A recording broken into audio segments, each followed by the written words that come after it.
Tarde a todas e todos. Vamos retomar, né, as nossas atividades agora no período da tarde. Antes de começar a mesa, né, a gente queria sortear duas camisetas, né? Acho que vocês observaram que a gente da gestão estadual está com essas camisetas, né?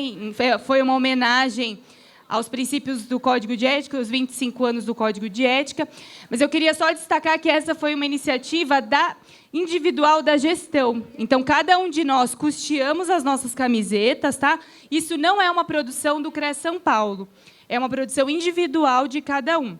E aí a gente quis fazer duas camisetas a mais para sortear aqui, tá? Só para deixar isso claro, porque às vezes vocês podem, né, questionar se não tem para vender e tal, e não tem porque foi uma iniciativa individual de cada um, tá? Todo mundo assinou a lista de manhã? Sim, né? Não? Cadê?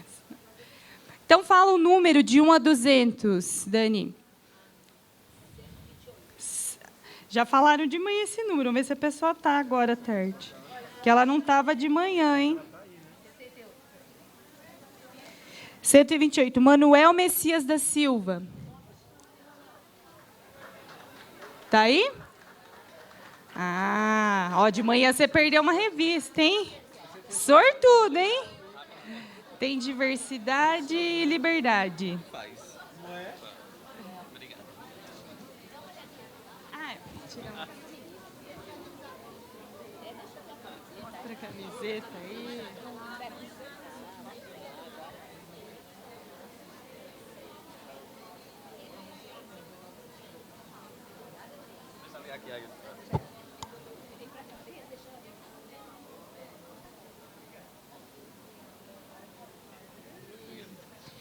Mais um número, 15. Vamos lá. Nelson Alves Rodrigo, será? Nelsa Alves Rodrigo. São Paulo.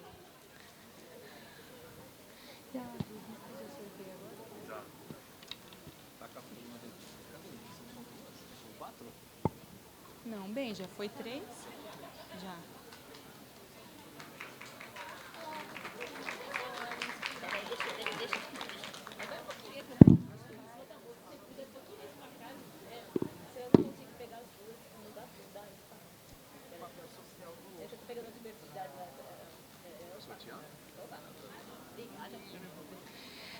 Vamos sortear aqui mais duas revistas também, tá? Fala o número, professor. 50. Quero ver aí.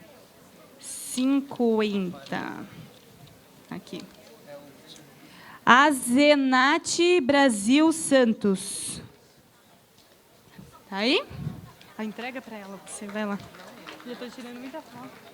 Tirei muita foto do seminário.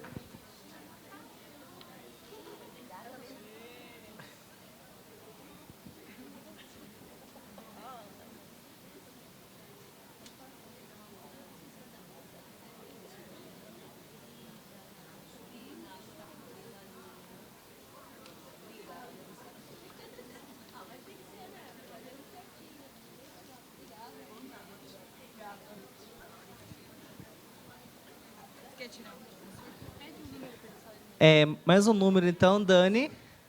O número 31. Antônia Lopes Napomuceno. Não está aí. Keila, um número. 4. Isidora Nery Bispo. Depois sorteia, manda alguma coisa? Vai, Luciano, entrega a você. Não, vou sortear aqui, senão vamos acabar. A gente quer agradecer a editora Papel Social pela doação agora desses livros que a gente vai sortear. O livro Ética, Moral e Ordem, de Ranieri Carli. Número 78. 78. Letícia Fabretti Dias, São Paulo. Ó, essa fileira já ganhou 3 já. Essa fileira já ganhou 3 livros, 3... Eu não sei o que está acontecendo aqui. Tá? Fala mais um número aí. Já falou. 22. Daniele Fernandes Salles, de São Paulo. Daniele, não é Daniele aqui? É, Daniel. Daniele Fernandes Salles, estudante. Não está. Kelly, fala o número. 12. Depois o número 1. Cristiane Ribeiro de Souza, de São Paulo. Vai levar Educação Permanente e Políticas Sociais, a Rosa Maria Castilho Fernandes. Pega para ela que eu já vou falando o outro. O livro Estágio Supervisionado, Experiência e Conhecimento, da Edna Maria Goulart Juazeiro. Número 1, indicada ali pelo Guilherme, Ana Paula Francisco, de Mauá. Não? 150. 157. Flávia Bastos, de São Paulo. Flávia Bastos. Ali. Aí, Flávia. Educação, Política e Direitos Humanos, de 2 organizadores. 24. Elaine dos Reis Neto, de Araçatuba. Elaine de Araçatuba. Eliane, perdão, de Araçatuba. Não? Número 15, já foi. Até 210. 210? Vai, o último aqui, 210. Luana Grazielli, de São Paulo. Luana. Outro. Fala um aí. 200. Jaque. Jaque Anne Cristina, estudante. Não, é Jaqueline. Ah, é Jaqueline, perdão. É que está separado aqui na grafia. Jaqueline Cristina S., estudante. Não? O número, Elaine. 27. Iranilda Alves e Souza, de São Paulo. Gente, então depois a gente dá continuidade, porque senão nós vamos ampliar esse atraso, tá?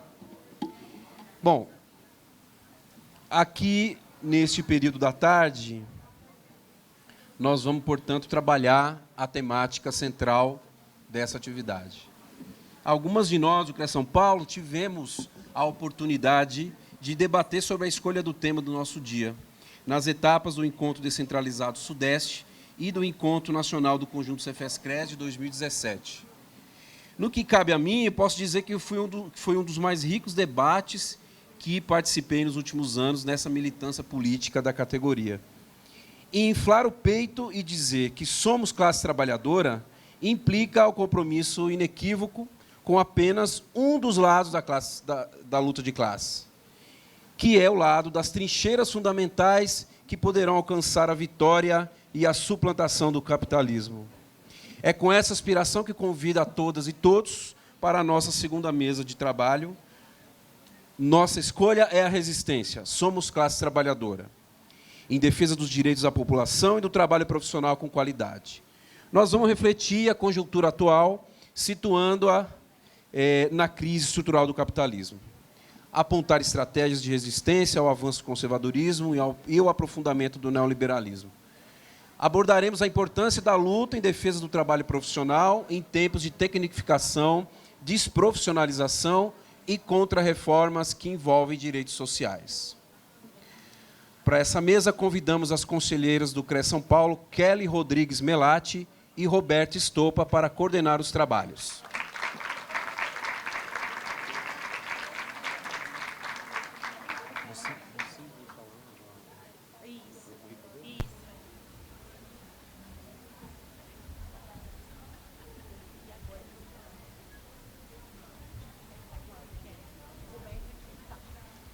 E, para compor a mesa, os convidados, convidado e convidada. Eu convido, portanto, José Fernando Siqueira da Silva, assistente social.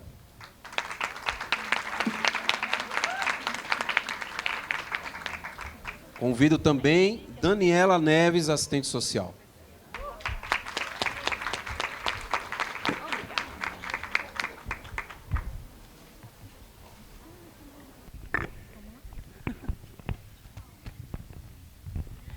Boa tarde a todas e todos.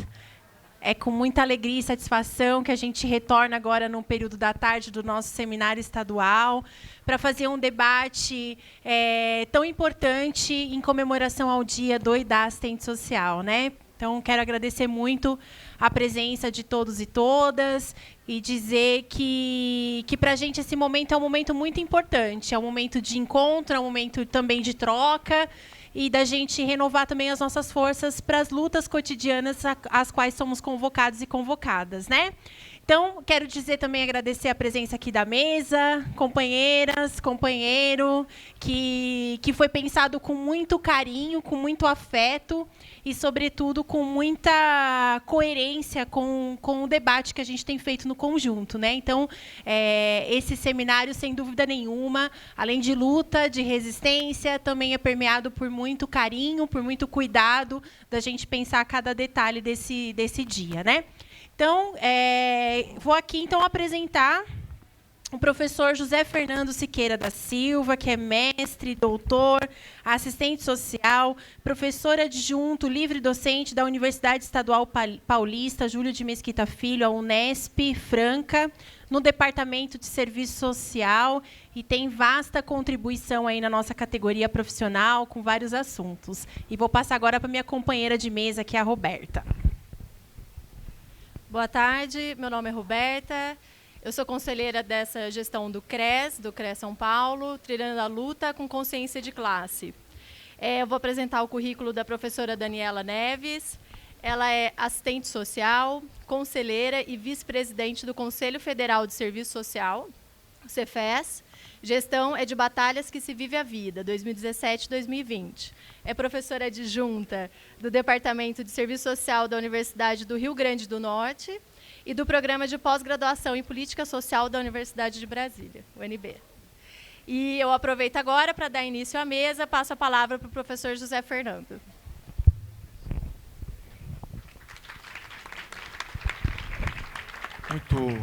Muito boa tarde a todas. Eu me sinto muito feliz de poder estar essa tarde aqui. Me sinto com uma responsabilidade enorme no sentido de contribuir com essa discussão em um momento bastante complicado, não é? Que seguramente não é uma onda.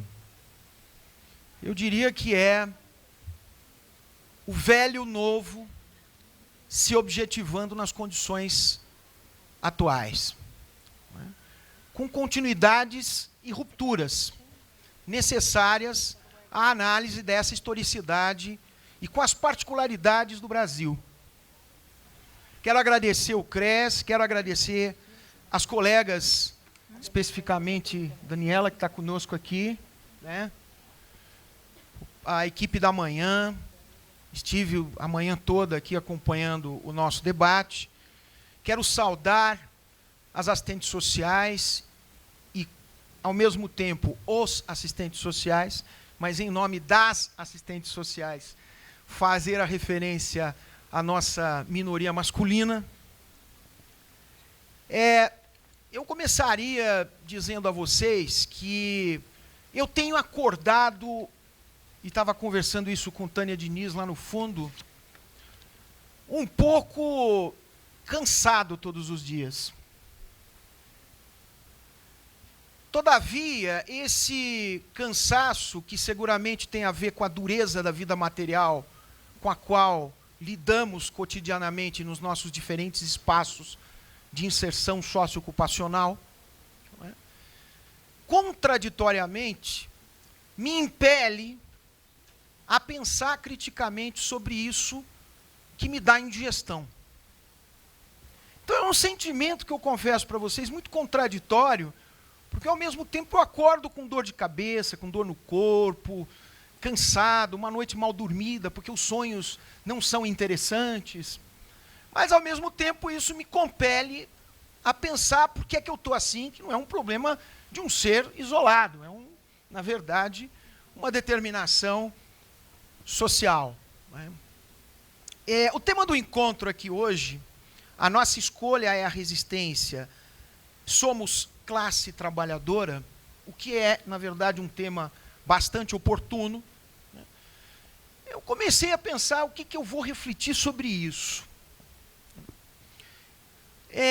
Mas eu acho que esse tema nos remete a algumas questões importantes. Quero lembrar aqui, na mesa da manhã e na mesa de abertura, as falas constantemente, direta ou indiretamente, se referindo a uma alma penada. Tem várias almas penadas, né? E olha que na minha observação não tem nenhum misticismo. A alma penada que se chama Karl Marx, que é o tipo do cara, eu falei isso numa mesa latino-americana, el alma en pena. E o pessoal deu risada, porque é verdade, não é interessante que hoje sejam os segmentos da burguesia, ou nós, reformistas, ou comunistas, ou socialistas, ou humanistas, o raio que o parta, nessa grande heterogeneidade que compõe, inclusive dentro do serviço social, a gente recupera essa tradição de uma forma ou de outra, né? Mas inclusive os setores da burguesia, não para evidentemente exaltar a alma penada, mas é justamente para entender a lógica da alma penada e por que essa sociabilidade tão infalível, não é? Idealizada por Smith, por Ricardo, não deu certo.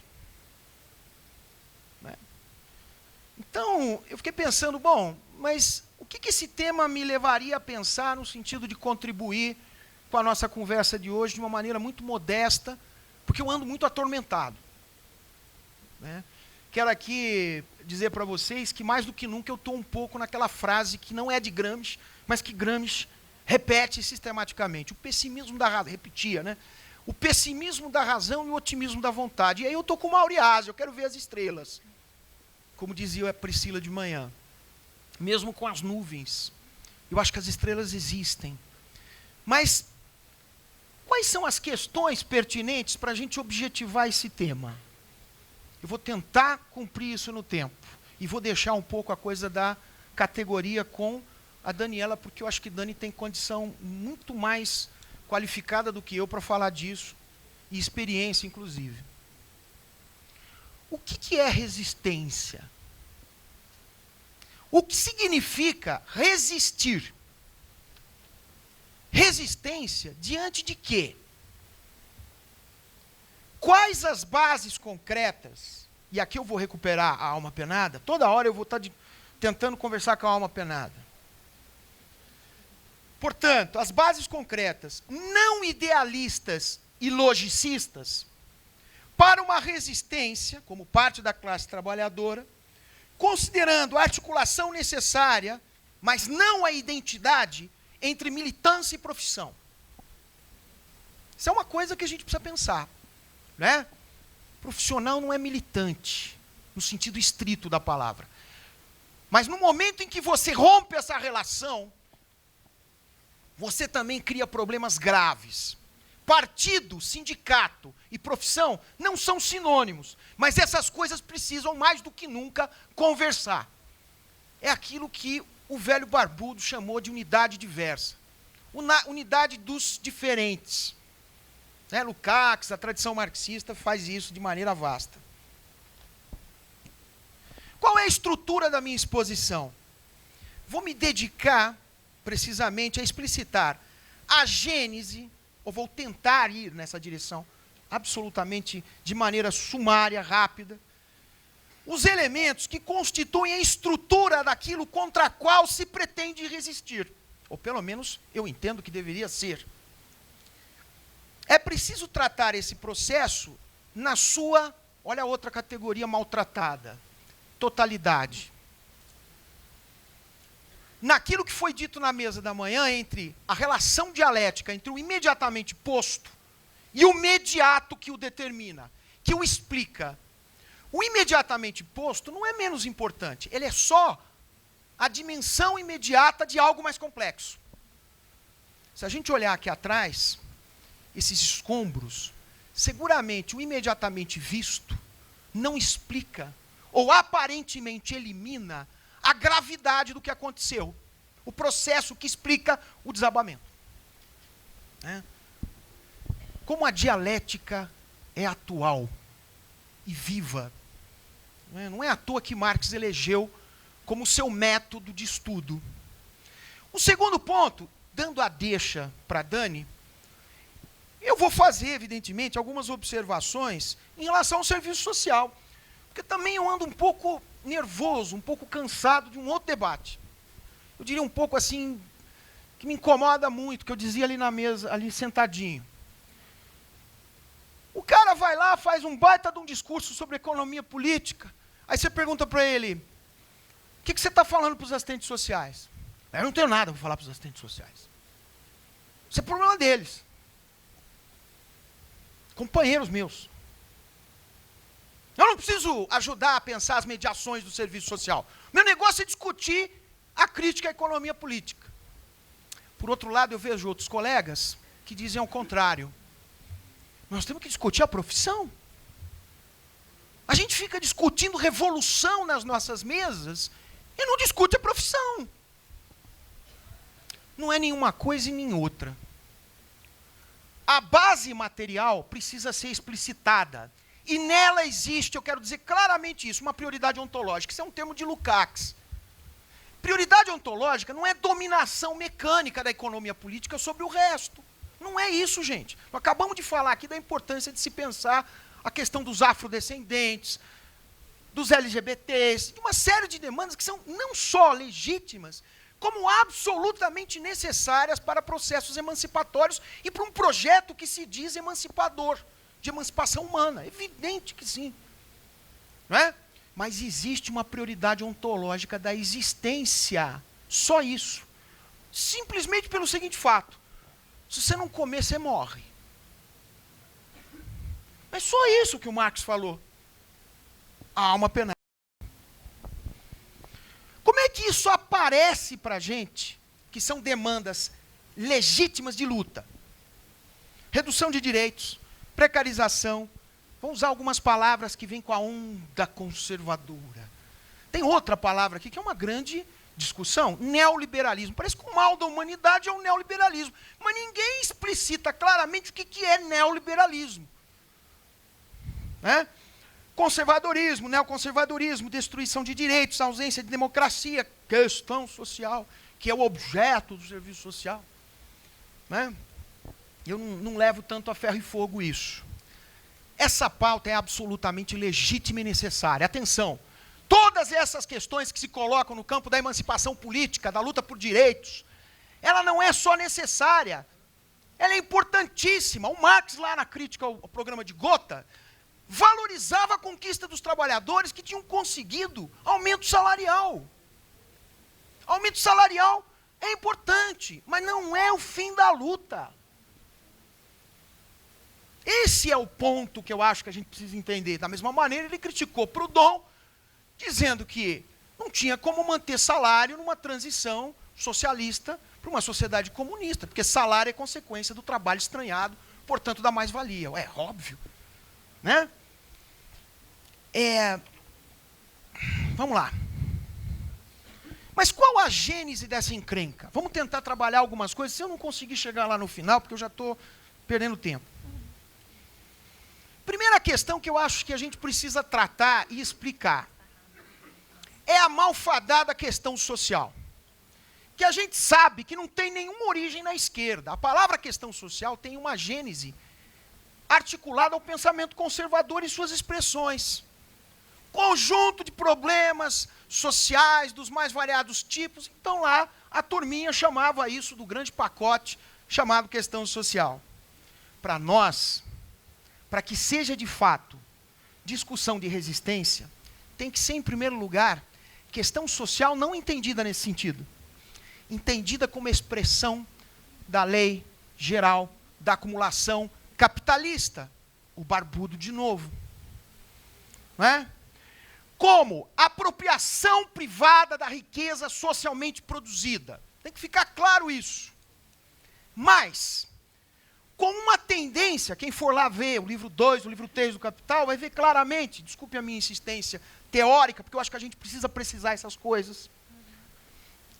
A tendência, atenção, tendência que o Marx aponta, de redução do capital variável destinado à remuneração da força de trabalho e maiores investimentos no capital constante, alterando aquilo que não nos interessa aprofundar, que não dá tempo, que o Marx chama de alteração da composição orgânica do capital.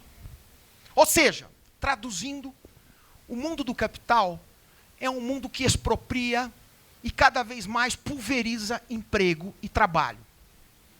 Há uma tendência crescente de redução ou precarização ou reorganização, sempre em favor do capital, ainda que isso dependa da luta de classes e da correlação de forças. Redução de trabalho. Isso o Marx está dizendo lá na lei geral. Então esse é um primeiro ponto. Mas isso não é suficiente para entender a encrenca da resistência. E eu não quero aqui ser pessimista, eu quero ser pessimista da razão. Mas eu estou dizendo, a gente precisa entender que resistência é essa.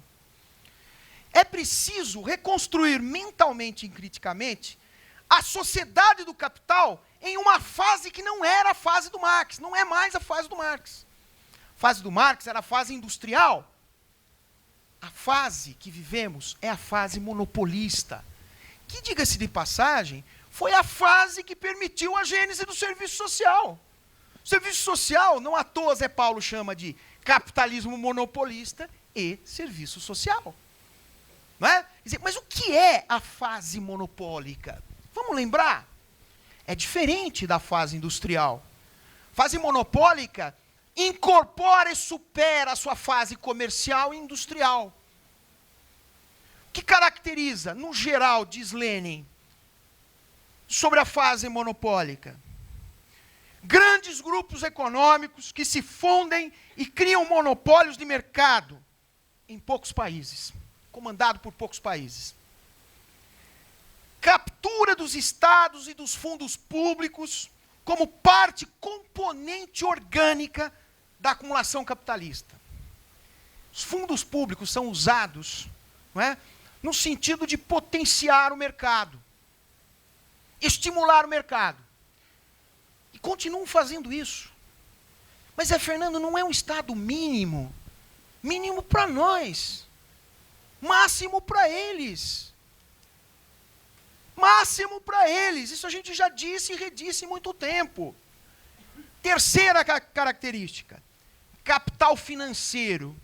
Ou seja, diz Lenin, a fusão entre capital bancário e capital industrial.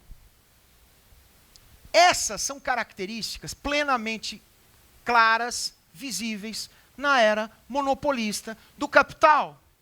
E não na era industrial do capital. Que é exatamente a fase precisa da acumulação capitalista em que o serviço social se torna profissão. Não é? Então, esse é um outro ponto importante nesse processo. Mas isso não é suficiente ainda para discutir a resistência. Dentro da era monopolista, nós temos momentos diferenciados. Sabemos muito bem, eu só vou lembrar aqui en passant, que o início do século XX foi marcado pela racionalidade fordista da produção. E que a segunda metade do século XX,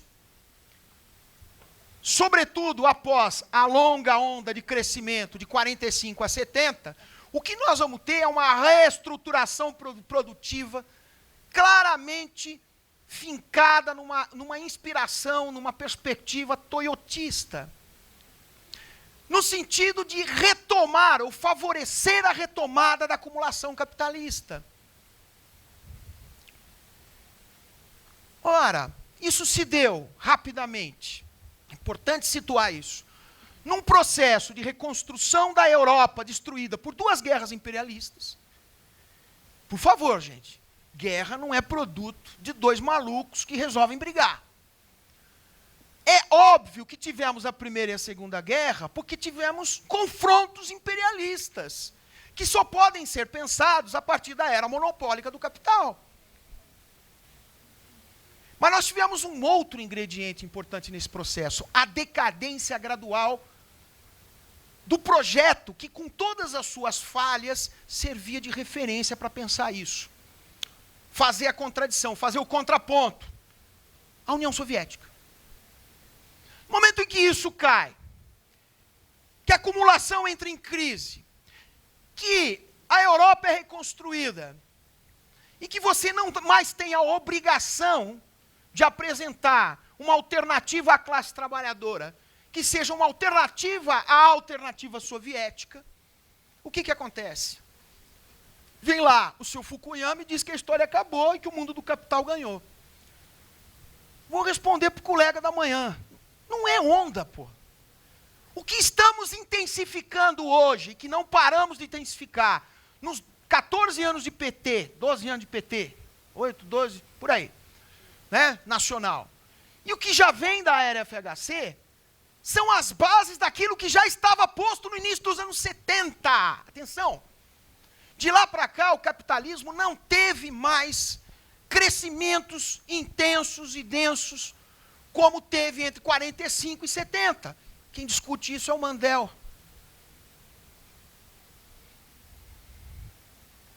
Deixa eu ver onde eu estou. Indo. Quanto tempo? Faltam 12. Ai, gente. Zé Fernando, isso é suficiente? Não. Mas tem coisa ainda? Tem. Cara, você não vai explicar a América Latina olhando para a Europa. Resumo da ópera. Como pensar a América Latina nessa encrenca? Vocês estão entendendo o que eu estou falando? E pensar a América Latina na sua diversidade. Os caras vão dizer assim, olha, esse bando de latinos são um bando de malucos que só brigam entre si porque eles são latinos. E eu vou brincar com vocês. Se a gente contar, brincar não, vou falar sério. Se a gente contar nos dedos, eu já escrevi isso. Quanto tempo nós tivemos de democracia política formal no Brasil e na Argentina, nós contamos nos dedos. Pensem no século XX sem Perón na Argentina. E o que foi o peronismo? E o que é o peronismo na Argentina? Pensem o século XX e as eternas disputas entre o nacional desenvolvimentismo de Getúlio, Juscelino e Jango e o projeto centrado nos capitais transnacionais, naquilo que Florestan chamou de uma classe burguesa nacional que vive dos espólios e dos restos do capital transnacional. Gente, estamos falando de uma outra coisa importante. As teorias da dependência. Não aquela do príncipe da sociologia. Essa a gente tem que ler também, até para entender. O que ele falou lá atrás? Discutindo com a CEPAL, meus alunos lá na Unifesp, eu falei algumas coisas assim. Olha, nós podemos ter um desenvolvimento, mas esse desenvolvimento ele pode ser um desenvolvimento, somos dependentes, mas não tem jeito. O negócio é a gente se associar de alguma maneira. Tanto que o Fernando Henrique objetivou isso nos governos dele. Objetivou como política. Ou seja, nós temos que encontrar o nosso espaço como crítica resignada. Qual é o nosso espaço? É o agronegócio. Olha, se tiver alguma Embraer, a Boeing vem aí. Tá bom? E se tiver alguma coisa do petróleo, do pré-sal, isso nos interessa. Porque a gente está discutindo o Cunha, está discutindo o Temer, mas a gente não está discutindo a Embraer, não está discutindo tecnologia, não está discutindo o que interessa para o capital transnacional hoje, meio ambiente, água, floresta, não é? Nós não estamos discutindo porque isso está passando a toque de caixa, lá pelos evangélicos afoitos e suas derivações pelo Congresso. Isso é seríssimo. Eu não estou dizendo que a gente não tem que discutir o fora Temer, por favor. O vampirão tem que sair, evidente, mas a questão não é essa. Ora, nós estamos falando do quê? De um capitalismo hipertardio, não é? Uma região que sangrou durante a acumulação primitiva do capital, seja pelo furto direto dos nossos bens, não é? Ou daquela acumulação que o Marx chamava, que era acumulação comercial. Você compra barato e vende caro. As colônias foram drenadas. A dependência é a expressão do que brincaram aí antes, da nova onda, né? Do velho novo, objetivado na América Latina, sobre o carimbo da dependência. Então nós temos que entender o que é dependência. É dependência tecnológica. É incapacidade de construir um desenvolvimento nacional. Sequer um desenvolvimento regional. Não é? Nós vamos recuperar um pouco. Eu estou me dedicando muito a esses estudos de Florestan, de Marini, não para tratar isso de uma maneira mecânica, né? Mas no sentido de recuperar esse processo. Resumo da ópera, porque já está acabando meu tempo. O que aparece para a gente? Isso eu falei, gente, correndo. Resumo. Sem entender isso, a nossa resistência perde valor, mas a nossa resistência perde força.